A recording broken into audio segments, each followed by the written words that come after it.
Welcome back to the Good Movie YouTube channel.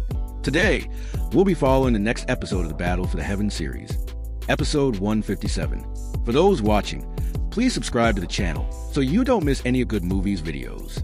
At the end of episode 156, after Xiao Yan received assistance from Xiao Xian, he successfully fused 3 types of essence blood from the Gu, Dragon, and Xiao clans. Thanks to this, Xiao Yan broke through to the peak of 8-star Dozun. Immediately after, upon exiting, he successfully killed Soya and Soli. Time passed. Not long after, outside the Heavenly Tomb, numerous powerhouses from various factions had gathered, awaiting the departure of their clan members. As they waited, everyone discussed animatedly, hoping their clan's geniuses would achieve breakthroughs within. Finally, after some time, the gate rotated and slowly opened, and one by one, people joyfully emerged. Soon enough, from within, the figures of Suna and Xiao Yan slowly walked out and approached Elder Tong Xian. Immediately, Xiao Yan cupped his fist in salute to the Elder. On the opposite side, seeing Suna and Xiao Yan safe, and even having made breakthroughs, Elder Tong Xian was overjoyed. He praised him greatly, especially Xiao Yan. However, not long after the two emerged, suddenly from within the gate, the figures of Soya and Soli were thrown out. At that moment, the two's faces were pale. Seeing the two lying motionless on the ground, a member of the Soul Hall frantically rushed to Soya and Soli to check on them. A moment later, he was startled to discover that his 2 clan geniuses had died. At this point, he could no longer remain calm. His vicious gaze turned toward Xiao Yan, continuously calling out his name. Seeing this, Xiao Yan calmly replied, "Senior, do you have any instructions?" The man responded, "Life for a life." No sooner had he spoken than he swung his hand, and black shackles shot directly toward Xiao Yan. Facing them, Xiao Yan merely glanced, lightly waved his hand, and immediately caught the shackles. Immediately after, a fiery red flame instantly rushed along the shackles towards his opponent. Realizing the danger, the man immediately increased his energy.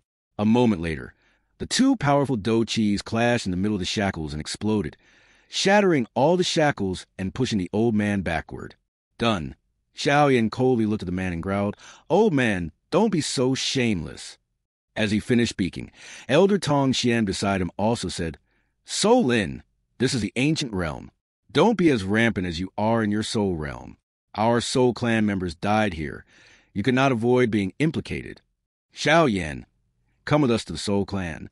If you didn't do it, we won't make things difficult for you." Hearing this, Xiao Yan let out a scoff and replied, "How absurd!" After he spoke, Suna, beside him, coldly stepped towards Elder Soul Lin and shouted, "You also know that the Heavenly Tomb is full of dangers. It's normal for those 2 to die. Do you have proof that Xiao Yan took their lives? Furthermore, inside the Heavenly Tomb, Soya and Soli secretly tried to harm several of us. I need an explanation. Soul Lin, is what Suna said true?" Hearing this, Soul Lin did not answer. He merely glared and growled, "Brat Xiao Yan, remember this, old man. My soul clan will surely repay the grudge for Soya and Soli 100,000 times over. I will remember both your words in my heart." With that, Xiao Yan looked ahead and saw that the old man had already flown away with Soya and Soli. Not daring to look back, watching the 2 figures gradually disappear, Xiao Yan now turned around and, not seeing his friends waiting at the exit, frowned and muttered, "Is no one here, or has something happened to the Starfall Pavilion?" And of course, Suna also found it strange. She immediately turned to the side and asked, "Elder Tong Xian, where little fairy doctor and the others?" "After you entered the Heavenly Tomb, they left but didn't specify what happened. They only messaged you to return to the Starfall Pavilion immediately after leaving the Heavenly Tomb. I'm afraid something has happened. I probably can't stay in the ancient clan for too long. Would you like to come with me?" "Suna, there's a major event in the clan recently. After discussion, the Elder Council has decided that you cannot leave the ancient realm. Elder Tong Xian, please tell me what's going on. There are no outsiders here. The spirit realm suddenly closed its doors. We investigated and found that this clan seems to have completely vanished. No wonder there were no people from their clan when the Heavenly Tomb opened this time. Could the spirit clan have encountered danger to force them to seal off their space like that? Even our ancient clan cannot do it. Because of this, we must be on guard. Young Miss cannot leave. Suna, if now is not the right time, then just stay in the ancient realm. This is the safest place. In that case, Big brother Xiao Yin must be careful. Your hatred with the Soul Clan is growing deeper and deeper. We don't know when they will send out true powerhouses. Little friend Xiao Yin, please rest one more night in the ancient realm. By tomorrow, our ancient clan will escort everyone out. Hearing this, Xiao Yin nodded. And so, the night quickly passed. Not long after night fell, under the full moon suspended in the sky, Xiao Yin and Suna now met for the last time before parting ways. Looking at the beautiful woman before him, Xiao Yin gazed at her regretfully and said, Suna, there's something I need to tell you. Is it about Kai Lin? How long have you known about this? I need to know your news to feel at ease. So I know everything. If you know everything, Initially, I was a little angry, but now I've thought it through. Hearing this, Xiao Yin finally untied the knot in his heart.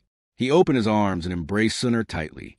Under the moonlight, their two figures clung to each other, as if wanting to melt into one. After a long while, they finally released each other. At this point, Suna looked at Xiao Yin shyly and reminded him to be careful, as this return journey might involve danger. And of course, Xiao Yin nodded gently upon hearing this. Just then, suddenly from somewhere, Gu Yuan's figure appeared and walked towards the two. Seeing him, Xiao Yin cupped his fist in salute. As for Gu Yuan, he slowly approached and asked, You must have met Xiao Xian, right? Yes, I have. I can sense the bloodline power within your body. So, it must be the final part of the Xiao clan's bloodline. Senior Gu Yuan, is there no way to free my ancestor? It is said that the heavenly tomb was created by a Do Di. To break its rules, you probably need to at least reach that realm. Do Do Dis truly exist in this world? No one knows about that. At that realm, they're like gods. Tomorrow you will set off. Be careful. Senior Gu Yuan, do you think this anomaly in the spirit realm was caused by someone or a natural disaster? We are not very clear about this, but I think they encountered big trouble. However, if it was caused by another force, it would be very difficult. Even the ancient clan couldn't do it. So what if it was caused by the Soul Clan? If they wanted to push the Spirit Clan to this extent, the Soul Clan would definitely have to mobilize enormous resources, and we would surely know about it. Well, it's getting late. You should rest early. You have to leave early tomorrow morning. Hearing this, Xiao Yin nodded and then saluted. And so the night passed. Not long after, everyone had gathered to bid farewell to Xiao Yin. Many people came to send him off this time, even his rivals. Before he left, Yao Jingji of the Yao clan handed Xiao Yin an invitation card and said, This is the invitation card for the Yao clan ceremony. Just give it to Elder Yao Chun, and he will understand. Receiving the jade token made of jadeite, Xiao Yin stared at Yao Jingji for a moment, did not return it, but put it into his storage ring, then slightly cupped his hands and said, Thank you. I couldn't compete with you in alchemy this time. I hope we'll have another chance in the future. Hearing this, Xiao Yin nodded and then turned to Suna and said, Suna, it's time. I have to go now. Big brother, take care. As her words fell, Xiao Yin smiled and gently nodded at her. Then, without delay, he turned and flew off. Before long, Xiao Yin had returned to the Starfall Pavilion. Seeing him, some elders were surprised. They immediately bowed and said, Young Pavilion Master. Hearing this, Xiao Yin nodded. At the same time, a figure approached from somewhere and said, So you finally returned. In just a few years, you've leaped from 5-star Dozun to 8-star Dozun. Excellent. Looking at his teacher approaching, Xiao Yin was overjoyed. Immediately, he walked towards Yao Lao, the two master and disciple chatting as they walked. Not seeing his friends, he asked, Teacher, haven't Little Fairy Doctor and the others returned yet? A year ago, the Master Ming sect suddenly waged war on all sides, with many from the Soul Hall contributing. Thus, they achieved many victories, and the Yin Alliance also faced danger.